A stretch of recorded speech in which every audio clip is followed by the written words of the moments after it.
Moya kgawane wa Sesotho Sermons and Programs ke a o dumedisa ka lebitso le letle la Moloko Jesu mme phutha wa tla amen.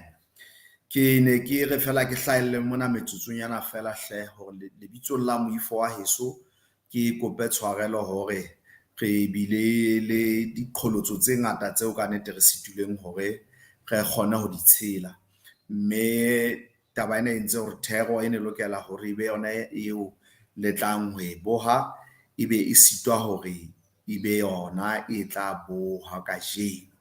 mme se re swabile ke hona empa he ka mora metsotsonyana fela re tla ba le thero e tlang ho kena tshebetsong